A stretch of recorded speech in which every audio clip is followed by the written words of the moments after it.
faces here already. As you guys are all aware, mental health needs have increased in numbers, and anxiety, depression, and drug and alcohol abuse amongst the school-age children during this time of COVID. Therefore, telehealth in schools is a need because of COVID-19 for several reasons. Connecting mental health professionals, school counselors, social workers, and other supportive services to children that are enrolled in online learning. Today, we have Dr. George Baston. He is an expert in his field. This session is titled Native Youth Telehealth because, again, it is our way of offering support to help our Native school community have a successful school year despite COVID. Our center is offering at no charge intense technical assistance for 3 months, telehealth platforms, and other equipment as needed. We'll be saving the conversation for the chat and compiling resources shared and other helpful information, so please be aware of that when writing. We'll remove sensitive information, however, we are recording today's event. You can access this webinar by going to our website or by going to our YouTube channel at Native Center for Behavioral Health. Please note that this is a safe place for sharing your concerns and experiences. We want this to be a space of open discussion to share amongst peers or to discuss any topics that may be of relevant to you.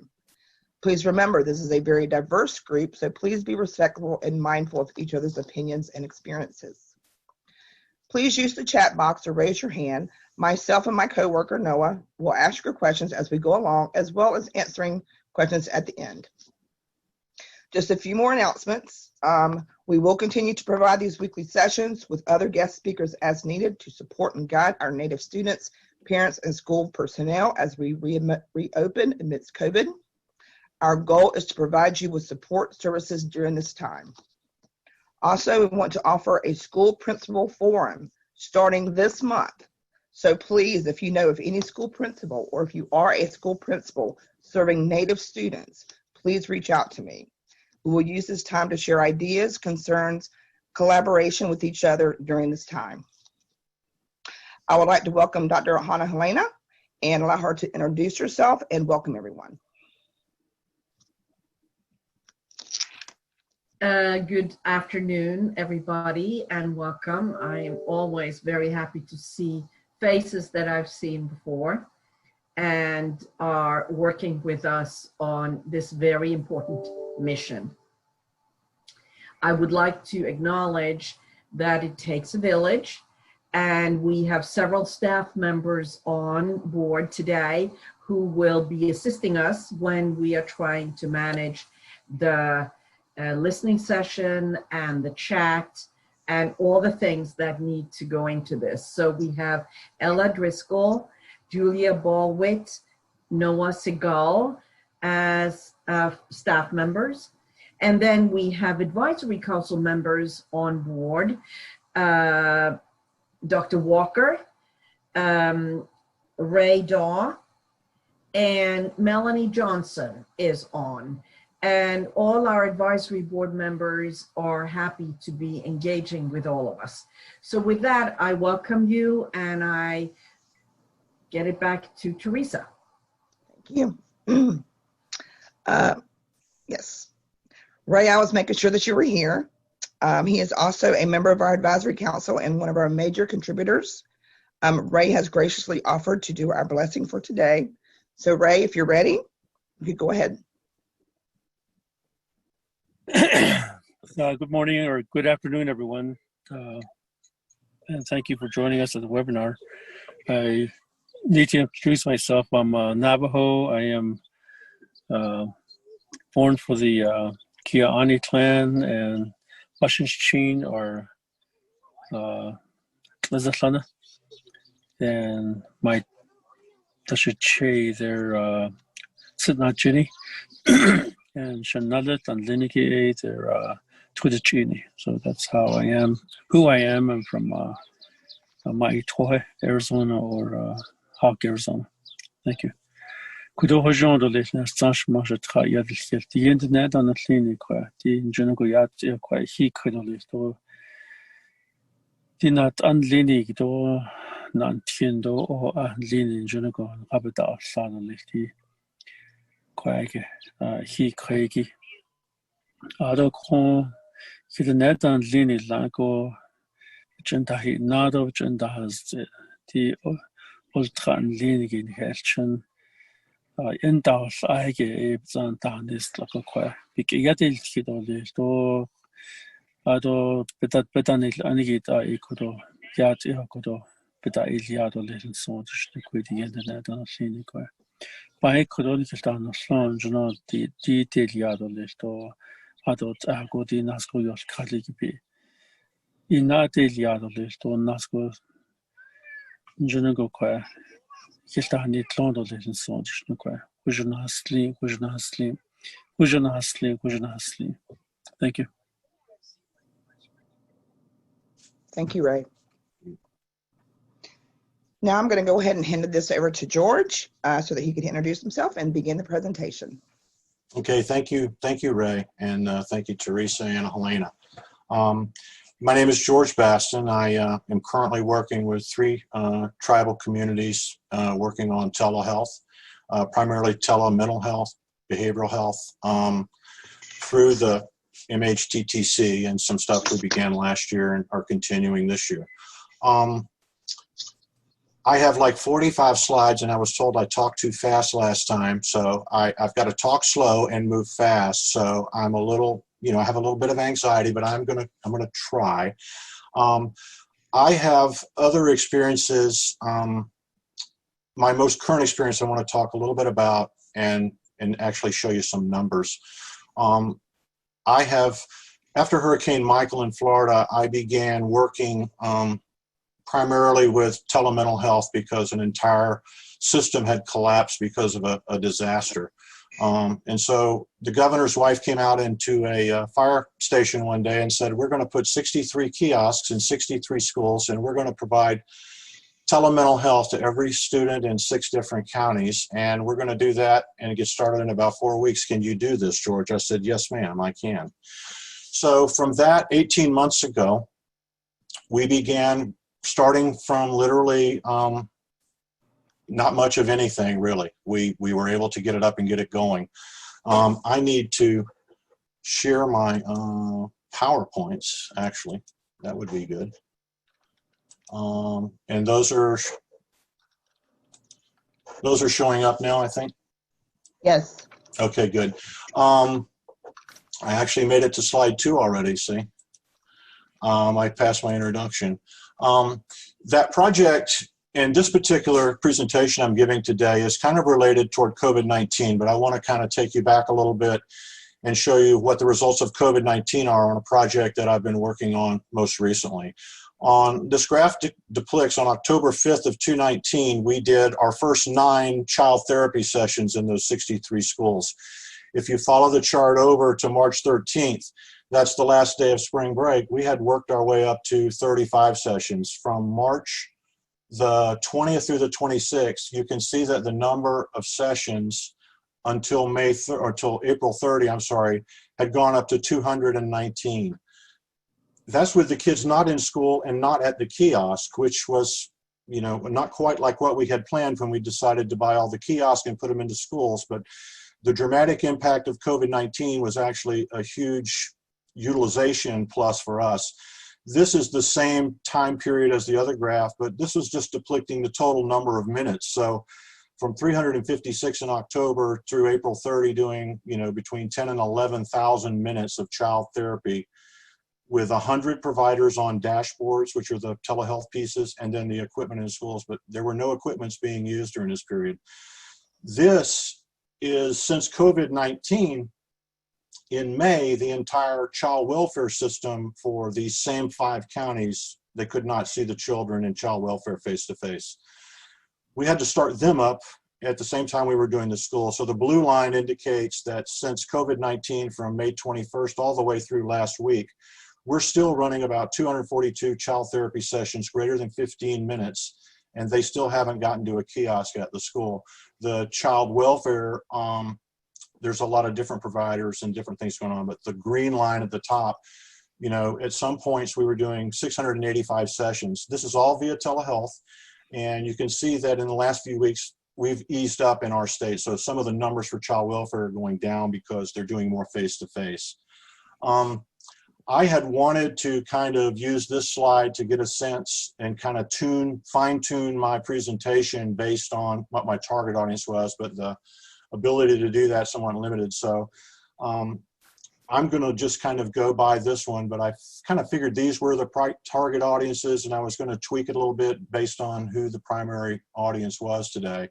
But I will talk a little bit about this slide. You know, I'm going to assume that the majority of travel communities have had to go to some type of virtual services during the school day, whether it's all virtual, half the other.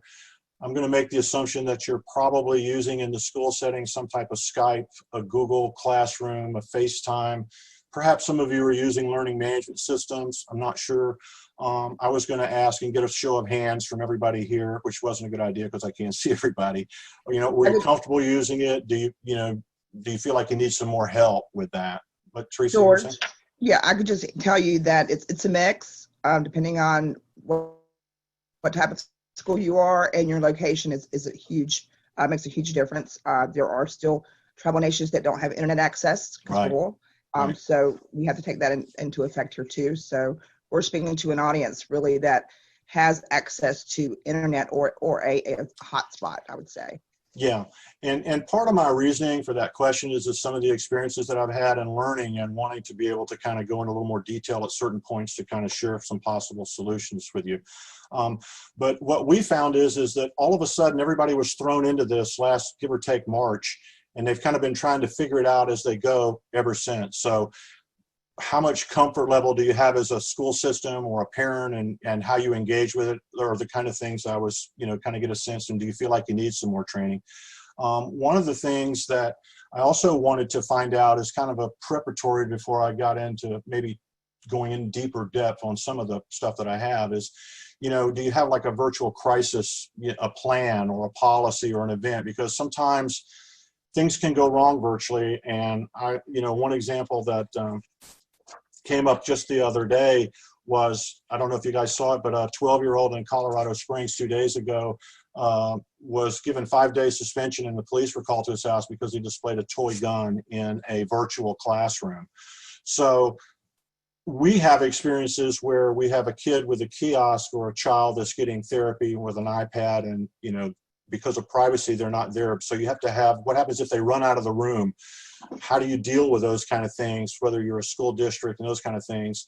And looking at how you do the individual education plans, there's some things in there that if you're using WebEx and Skype and Google, there might be some things in there that are not really inducive to privacy, let's just say. So part of telehealth, in the sense that I'm going to talk to you about, is ensuring some of those privacies. And you'll hear me talk about HIPAA a little bit, but in the school systems, there's kind of like the equivalent, which is FERPA. I'm not going to spend a lot of time on those, but the reason I brought these up was to kind of see if the crowd had thought about those kinds of things, and if they were using, primarily if they were using Google and Skype and things like that to do individual educational plans and some counseling through the schools, that maybe rethink that a little to try and ensure some privacy. The learning objectives that we've got are to demonstrate how to provide school counseling and mental health, teacher-parent conference, et cetera, via telehealth. Again, I'm going to make that distinction of not your virtual K-12 education delivery, but the telehealth being a little bit more secure. Talk about some of the hybrid models that are there, looking at some ways to kind of provide you with some resources in how to engage parents. And we'll talk about that towards the end, but engagement of parents and the transition that the parents are taking to be educational assistants in the home, technology assistants, teachers' aides. These are all new things for parents. These are things that they weren't expecting. My sense is, and I'm going to share with you some data that kind of proves this, is that there's a lot of things we could do to help parents. There's a lot of things that schools can do too. I'm not getting any feedback from Teresa about me talking too fast, so I'm going to go ahead with objective one and talk about the first part of this, and I'm going to use it and give a demonstration. George? Yes. You can talk a little slower, please. We also have people on the phone and traveling, so it's kind of harder for them to hear. So if you don't mind. No, I will. I just a general phrase that sometimes the spelling of this word and with hyphens, and some people see telehealth and some people see telemedicine. It's very new and there are a lot of confusing things for a lot of people out there.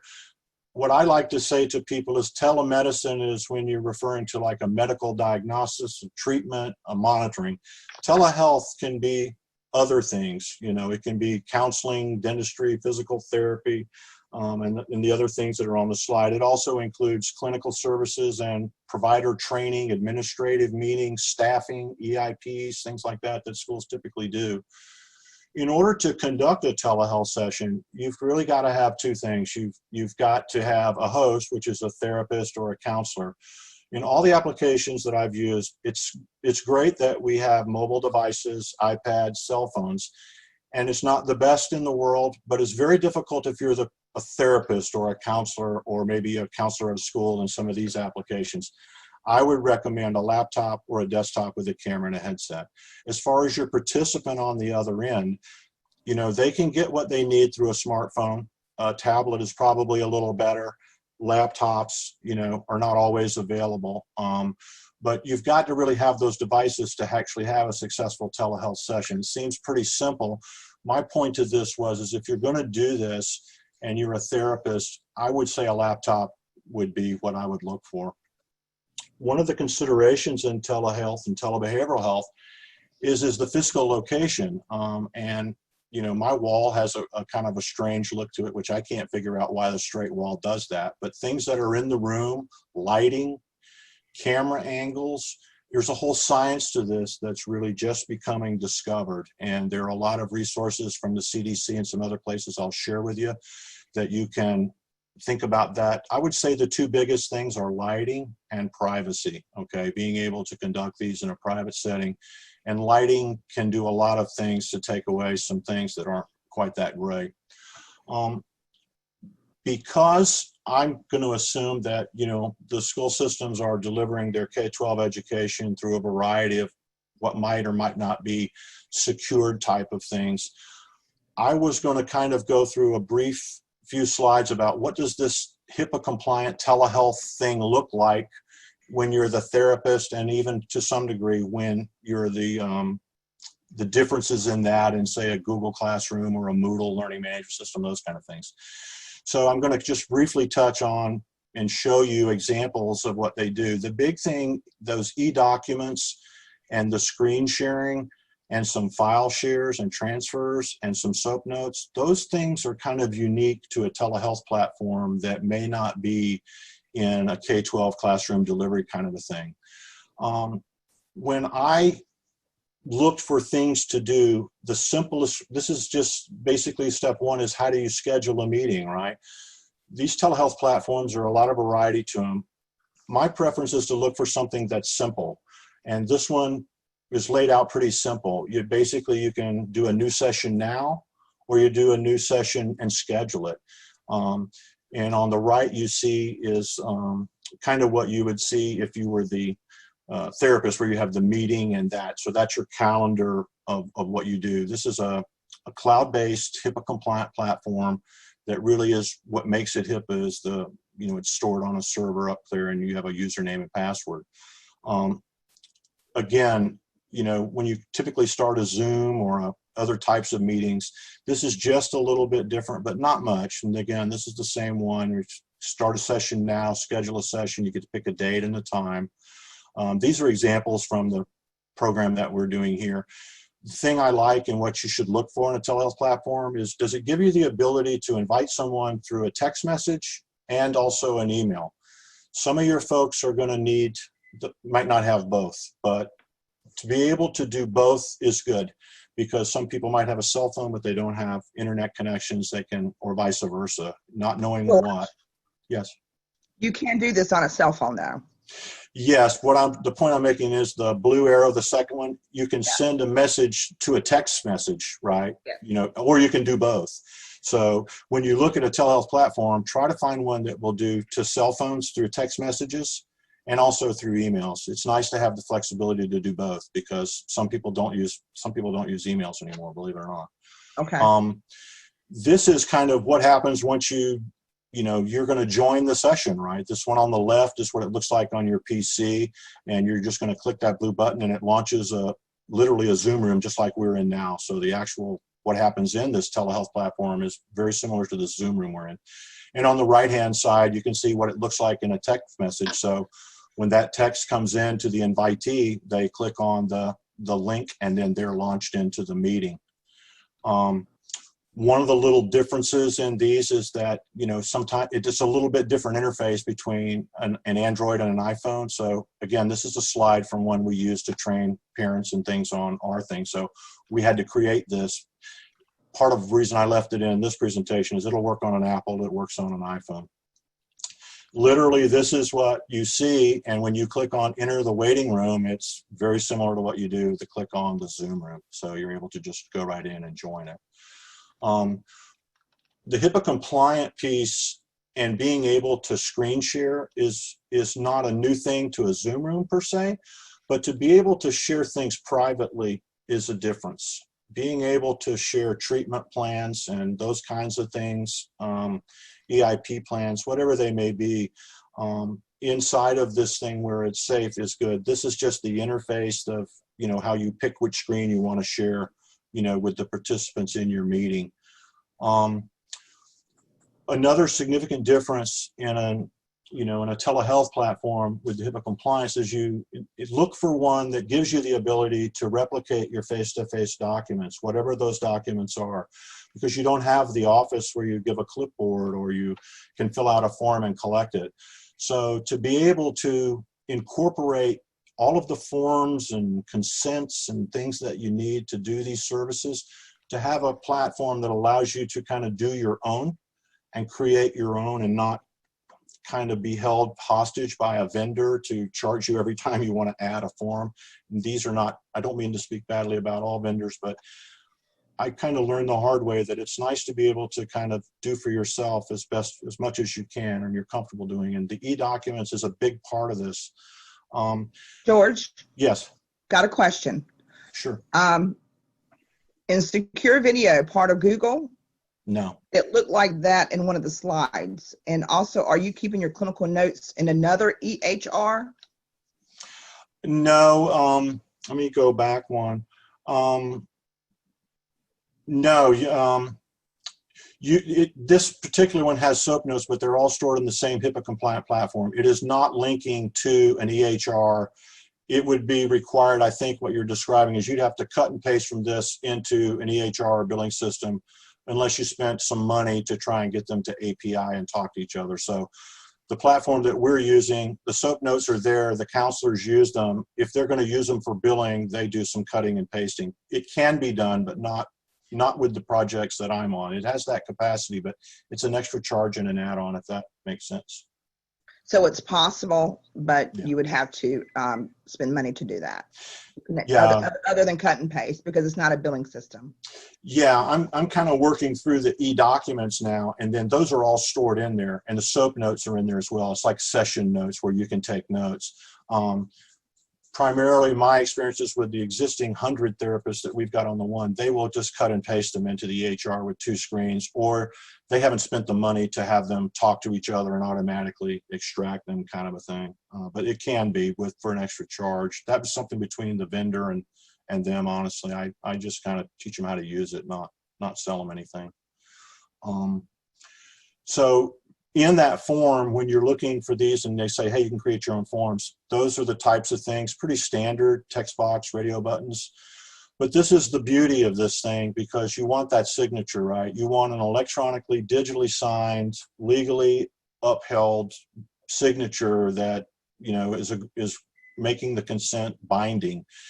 So to be able to either scribble it, like that, the examples here, having this function in e-documents and having the way to share them on their phone and have them work through all of those consents and then sign them, because you can't do face-to-face. They're important little pieces as you look for ways to do telehealth that, without them, it's I don't know. It's just so difficult. Still got to do face-to-face, and with COVID-19, it's really changed the game.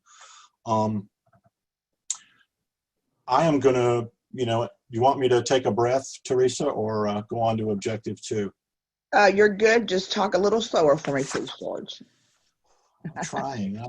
Look, I know. I got through all these pages. Look. You're doing great. Thank you. Well, I was until I hit all that. I don't know what happened there. There you go. I think you're on 30. Number 2. Or no, I'm on 2, right? The hybrid. Yeah. I think I'm on number 2. Okay. Sorry about that.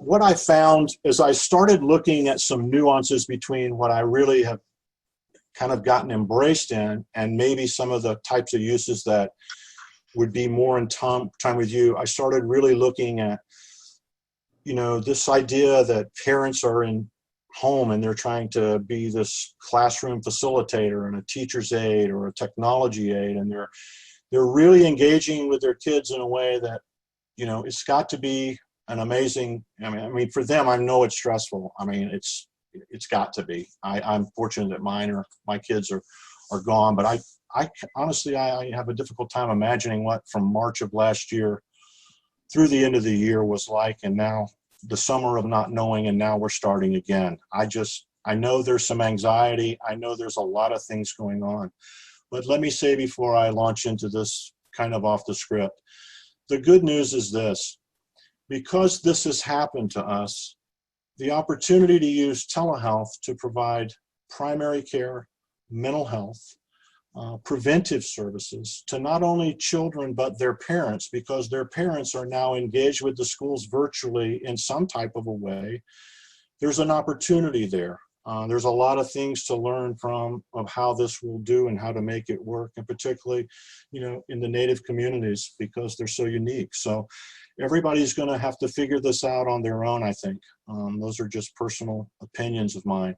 But during that process, I found this site. I think I got there through the CDC. It's called Be a Learning Hero.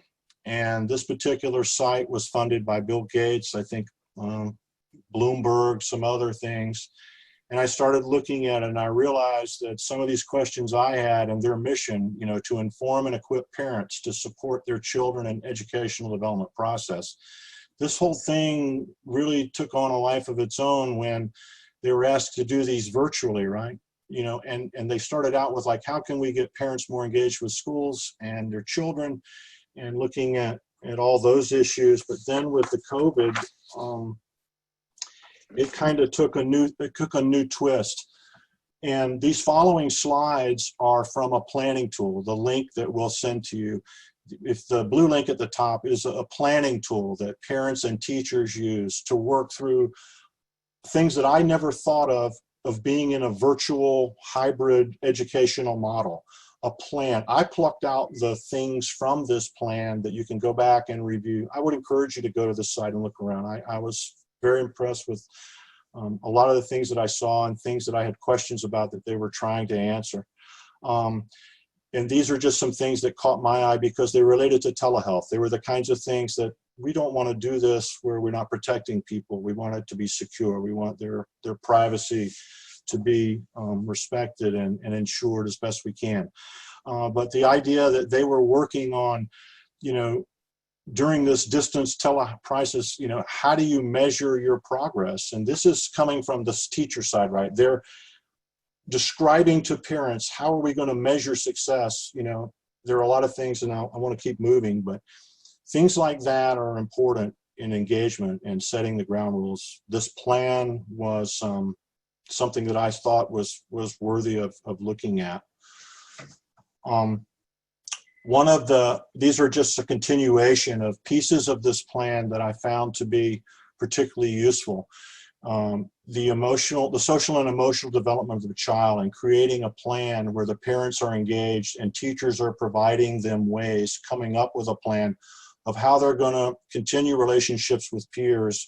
Who can they talk about? How do we help them with their emotional and social development when they're not allowed to interact with other children and even adults in the schools. These are, again, things from this same document that the link to is on the other slide. This is preparing teachers. Who do you to provide to parents? Who should they contact? Can they call the counselor at the school or the nurse? Are they limited to just a classroom teacher? What's the best way to contact them? What about the after school pieces? You know, can we get help for mental health, counseling, doctors, those kind of things? But to have a plan in place so that you understand a little bit more and clarification of roles and who can do what and how to do it. I don't know how many people are doing it, but I think it's a good idea to do it. And this was a tool that I thought was useful in beginning that process. George, we can't see that anymore for some reason. At least I can't. It might be on your screen because it's showing up for some of us. Oh, okay. Oh, you just threw me off the screen. Okay. All right. I'm just trying to give you a hard time, George. Listen, I'm not going to say that. The reason I put this slide on here is because I found this out and I always thought it was kind of a neat thing. If you happen, one of the ways to, they should give them 2 ways to communicate for, particularly if it's a telebehavioral health or behavioral health issue and those kind of things, but for anything, that parents need to reach out and connect. Google has a free thing. If you don't want to give them your cell phone number, if you have a Google account, you can create a number that they call you on your Google thing. And so you don't have to give everybody your cell phone number in the event that, you want to have a personal life and maintain that to some degree. I've just really discombobulated it. Objective 3. This was a part where I was asked to kind of talk about engagement with parents and how to, this was one of those pieces that I struggle with because it was a target audience was schools. I didn't know quite what I was going to have, but I wanted to kind of talk about K-12 education and opportunities for telehealth since we're doing that virtually to maybe expand its use because we have some things that we didn't have before in terms of access to parents and kids virtually and providing some of those additional services that we really can't do now face-to-face that they were typically getting into on the schools. I put in this slide what I believe to be a very helpful resource from the CDC. And it was a strategies for how, schools can engage, parents in the health of their children, both mental, physical, social. And wasn't really surprising, how to connect with them, how to keep them engaged, and how to sustain that engagement, is very important. The document has a lot more detail. One of the things, again, from a CDC website that I found is that link there to the resource has a lot of detail to it. But these are what's on my slide here is not rocket science. I think, if parents are engaged in the schools, higher grades, test scores, better student behavior, their social skills can be better. That wasn't really all that revelationary to me, but the resource was good in the sense that it gave schools particularly ways that they can increase that. This is a survey that the same kind of a group did. This was from April of last year. The scope of this thing, and I'm going to show you briefly some data and some findings from it about connecting parents and schools together. These were kind of what we see on the slide are the basic things that they kind of started on the survey. It took place between April 14th and May 6th of this year. It was engaging 3,645 parents who were actually in the process of facilitating, virtually their part in the home while the schools were going on during the COVID crisis.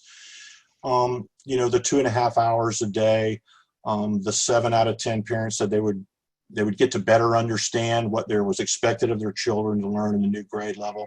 The report has a lot of kind of things that I wasn't really expecting, but basically this reason for this slide is these parents are becoming engaged in their children's education through the virtual piece, and it's a little bit different, and it's kind of like a good thing that came from this COVID.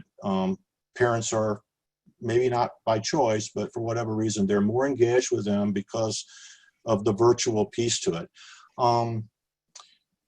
These were just a couple other findings. The underlined ones were the things, these are all part of that big presentation that I had a link to, about trust and the progress and building relationships, working together, and together, even through this pandemic, teachers, students, parents, working together is a good thing. One of the things that— George, I have Yes. some questions for you. Sorry. That's good. I No, I'm told you I fine. was going to interrupt, if that's okay. Just a few things I just want to clarify. The survey you just sent, did that include the American Indian and Alaska Natives? I would not say that with any certainty. I'd have to go back and look and see what the demographic. It basically was, they talked about some other ethnicities and broke them down into that, but I did not go through the entire thing. This was literally off a press release that I kind of picked these findings, so I can't speak to that with any certainty. We could find out, but I would not. I got another question for you, and you may not have run into this, so you may not have an answer. Someone said that they are having problems maybe speaking privately, or social emotional learning with a student because they're at home and they may not want their parents to hear what they have to say. Right. Have you run into that, and what would be your solution? Yeah, we've in a couple of situations, not many that I've been aware of, because I'm not there every day, is lock themselves in a bathroom. I've heard other therapists say to do that, to go outside to a picnic table or under a tree, leave the house, and maybe to a room that they could find some privacy. But those are the two examples, that I've heard of, just by some of the stuff that I'm doing in other places. That's tough. That's, finding a comfortable space to do it. The example that I gave you about going to the bathroom was a little bit different than your question. That example is I'm a mother with 5 kids and I can't get to treatment, but I can lock myself in the bathroom. It was a privacy confidentiality thing, going from the adult to the child, where you're talking about the child being able to kind of talk openly. But no, I wish there's more questions than answers to all of this. I think we'll find. I think. And they started this. This was getting pretty big even before COVID, but now I think because of COVID, it's kind of boomed because of the need. Yeah, I think you're absolutely right. There was one thing here that I thought,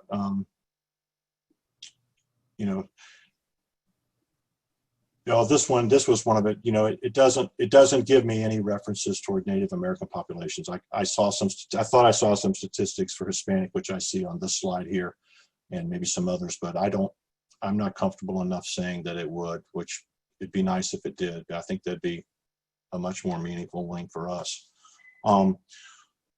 One of the things that I noticed in this is that the parents preferred to be contacted by text or by text, 80-something%. But the teachers preferred to do email, and they were about 70% email. So the value of this study that I found is these little nuances that they found of what parents prefer and what works better for them, and the differences between the perception of the school. Because if we're talking about engagement and increasing engagement, each side has to kind of understand a little bit better about what the barriers are. Accountability can be, the kind of thing that on both sides, right? Accountable as a parent, accountable as a school system. So sometimes creating a good environment to grow those relationships, there's some barriers there, and how you communicate can be a big barrier. George, we're at 2:50. I just want you to know. Okay. There are a couple of mobile-friendly tools on this slide that would be a readiness check. How ready are you to be that hero learner, to be that person in the house? Keep it calm, current learning is on. Those are some resources, those are links that I thought to be helpful for parents and also informative and helpful for schools. This is an example of just the first page of probably was about 10 or 12 of that parent-teacher planning tool. This is about how to put together that virtual plan for what happens and who do you call, when do I find out about grades, how can I stay in tune, what can I do to help, those kinds of things. And we're flying through number 4. We've made it. Quality and access to care. I want to kind of tie this thing together with kind of where I tried to start it. You know, primary care, access to behavioral health, while at the same time you're doing education. Access to the school social workers, the guidance counselors at the school, and in some cases that we have like a crisis response team. When something goes bad, people respond to those things. And then in a community of care or circles of care environment where you have other stakeholders that are part of that treatment and part of that recovery and that healing, the telehealth version with the privacy can improve all of those things, I believe. If it's just the regular education, the Moodle and the Zoom is probably okay, FaceTime, those kinds of things. But if you're going to get into integrating and trying to connect parents and children with primary care where they hadn't connected before, this idea that we're educating children at home virtually is to be able to get behavioral, primary care, and all of those services virtually in a safe environment is how you can increase that access and hopefully improve the quality of the care that are being received.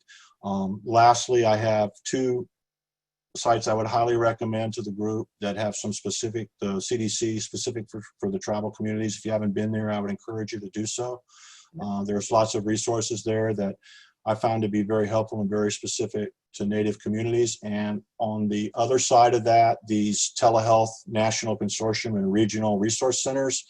This is a link to a toolkit that in my implementations I found very useful, specifically to things like telehealth, policies, procedures, equipment, just a lot of the things with like I hate to lighting. keep cutting you off, George. I'm done. I just want to make sure that nobody has any questions before we leave. I just have a closing remark.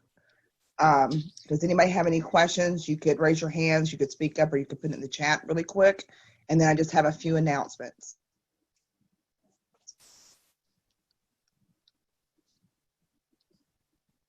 I just want to recap what George is speaking of. Telehealth, because it's over my head, and I was a school principal, so this is new technology even for me. And we've seen telehealth used in the hospitals. We've seen telehealth used in counseling offices and in clinics.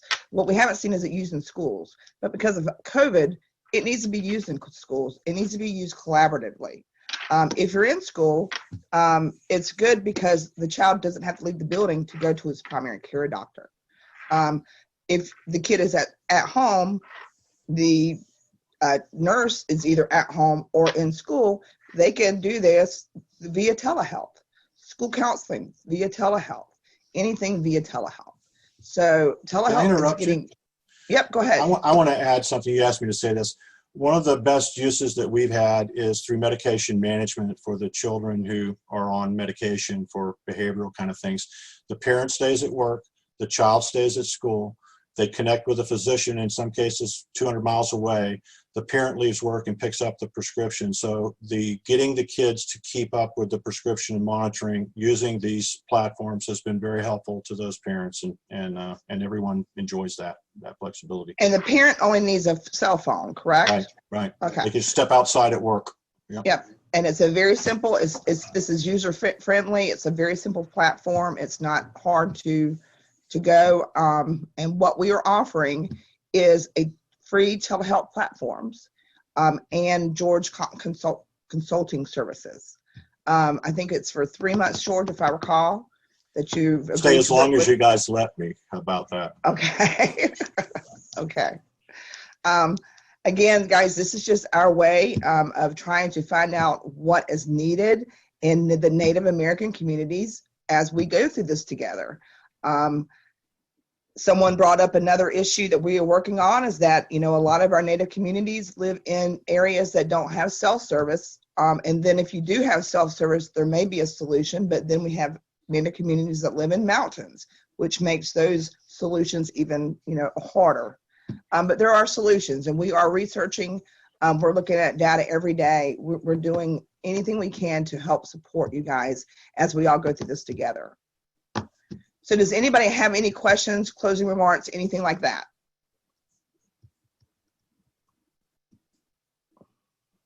Okay, if you're interested in this, it's a very simple process. Noah, can you put that on the screen? Yeah, I had it up. I'll put it back on. And Okay, put I your email in the apologize. chat. I couldn't see that. Not a problem. Okay, just reach out to me. Noah has my email address, and then let us know that you're interested. We may do a short video chat or questionnaire just to make sure that it's the right fit. There's no contract for you to sign. Our contract is with George, and the telehealth service is guaranteed to be free for a year. We can't guarantee it after a year because we don't know if it'll be extended, but we can guarantee it for a year. So. And Ella has put the link to the GIPRA, which is a short evaluation that we ask participants to take a few minutes to complete following an event. So that will also be sent out in the follow-up. But if you have a few minutes, we'd really appreciate your feedback. Thank you. Absolutely. Thank you, George. Thank you, everybody, for being here. I promise we'll have another great speaker next week. Please, please, please, if you need this service or if you know a school serving Native Americans, it doesn't have to be a BIE school. As long as you have a Native American going to that school, we're glad to help. So please reach out to us. Thank you for being here today. Have a great afternoon, evening.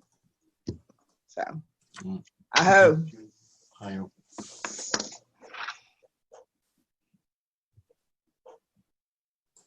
Oh, let's go on that.